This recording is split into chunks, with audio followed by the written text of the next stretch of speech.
நாம் எல்லாரும் தேவனுடைய சமூகத்தில் நம்மை தாழ்த்துவோம். ஞானி தன் ஞானத்தை குறித்து மேன்மை பாராட்ட வேண்டாம். ஐசுவரியவான் தன் ஐஸ்வர்யத்தை குறித்து மேன்மை பாராட்ட வேண்டாம். பராக்கிரமசாலி தன் பராக்கிரமத்தை குறித்து மேன்மை பாராட்ட வேண்டாம். ஒருவன் மேன்மை பாராட்ட வேண்டுமென்றால் பூமியிலே சமாதானத்தையும் நீதியையும் நடப்பிக்கிற தேவனை குறித்தே மேன்மை பாராட்ட வேண்டுமென்று வேதத்தில் எங்களுக்கு தெளிவாக சொல்லிக் கொடுத்திருக்கிற தகப்பனே, எங்களை நேசிக்கிற நல்ல தந்தையே, உம்முடைய வார்த்தைகளுக்காக உமக்கு கோடி நன்றிகளை செலுத்துகிறோம். நாங்கள் என்ன செய்து கொண்டிருக்கிறோம், எங்கு இருக்கிறோம் என்பதை தெளிவாக எங்கள் மத்தியில் மீன் ஒரு விஷயம் ஞாபகப்படுத்தி எங்களை எச்சரித்து நாங்கள் நடந்து கொள்ள வேண்டியதையும் கற்றுக்கொள்ள வேண்டியதையும் எங்களுக்கு எடுத்து கூறியிருக்கிறேன். வேதத்திலே எழுதியிருக்கிறது எல்லாம் எங்களுக்கு எச்சரிப்பு உண்டாகும்படி எழுதி வைத்திருக்கிறேன். அதை ஏற்ற நேரத்திலே ஏற்ற காலங்களில் எங்கள் மத்தியில் பேசிக்கொண்டு வருகிறேன். நாங்கள் இப்பொழுது இருக்கிற காலங்களை அறிந்தவர்களாக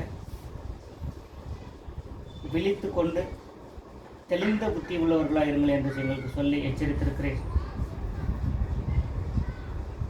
தகப்பனே, எங்களுக்கு இருக்கிறது போதும் என்கிற மனதுடனே கூடிய தேவ பக்தியே மிகுந்த ஆதாயம். இது எவ்வளவு உண்மை என்றால் இதற்கு நிகரான வார்த்தைகள் ஒன்றுமில்லை தகப்பனே.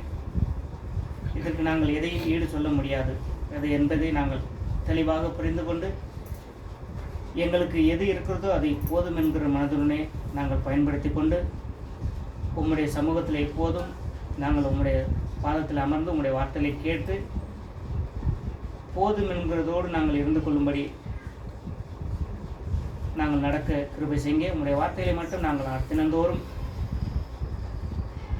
தாவீது சொன்னது போல உம்முடைய வார்த்தை கிடைத்தவுடன் நான் உட்கொண்டேன் என்று சொன்னது போல நாங்கள் உம்முடைய வார்த்தைகளை மட்டும் தினந்தோறும் வாஞ்சித்து நாங்கள் அதை ஏற்றுக்கொண்டு நடக்கிறவர்களாக எங்களை மாற்றுங்க. பேசிய உம்முடைய வார்த்தைகளுக்காக உமக்கு கோடி நன்றிகளை செலுத்துகிறோம். எங்களை பலப்படுத்துங்க. எங்கள் கண்களுக்கு தெளிவை உண்டாக்கியிருக்கிறேன், எங்களுக்கு ஞானத்தை கொடுத்திருக்கிறேன், அதற்காக நன்றி. அருமையான உங்களுடைய வார்த்தைகளுக்காக எங்களை தாழ்த்தி உமக்கு நன்றிகளை செலுத்துகிறோம். எங்களை நீர் உறவாடி இருக்கிறேன், எங்கள் மேலே வைத்த அன்புக்காக நன்றி. தொடர்ந்து வழிநடத்துங்க. பேசிய தாசருக்காக உமக்கு நன்றி. இணைப்பிலேயும் நேரடியாகவும் வந்திருக்கிற அருமையான குடும்பத்தார் எல்லாருக்காகவும் நன்றி செலுத்துகிறோம். தகப்பனே, நாங்கள் இங்கிருந்து கடந்து செல்கிறோம். உம்முடைய பரிசுத்தாவி எங்களை ஒவ்வொருவரையும் தொடர்ந்து வழி நடத்தட்டும். நாங்கள் மீண்டும் இணைகிறவரை உம்முடைய அன்பிலே ஐக்கியத்திலே நாங்கள் தொடர்ந்து நிலைத்திருக்க கிருபை செய்யுங்க. எல்லாவற்றையும் உடைய பொறுப்பாத்தில் தாழ்த்துக்கிறோம். துதி, கன, மகிமை, புகழ் எல்லாவற்றையும் பிதாவே ஒருவருக்கே சேரட்டும். நானே உலகத்துக்கு ஒளியாயிருக்கிறேன் என்று சொன்ன எங்கள் ஆண்டவர் இயேசு கிறிஸ்துவ நாமத்தில் எங்களை தாழ்த்தி ஜெபிக்கிறோம். ஜெபங்கள் நல்ல பிதாவே, ஆமென். பரலோகத்தில் இருக்கிற எங்கள் பிதாவே, உடைய நாமம் பரிசுத்தப்படுவதாக, உடைய ராஜ்யம் வருக, உடைய சித்தம் பரலோகத்தில் செய்யப்படுவது போல பூமியிலும் செய்யப்படுவதாக. எங்கள் அனுதின உணவை எங்களுக்கு இன்றளித்தரலும், எங்களுக்கு தீமை செய்தவர்களை நாங்கள் மன்னிப்பது போல எங்கள் பாவங்களை மன்னித்தரலும், எங்களை சோதனையில் விடாதையும் தீமையிலிருந்து விடுதலை செய்தரலும். ஆமென்.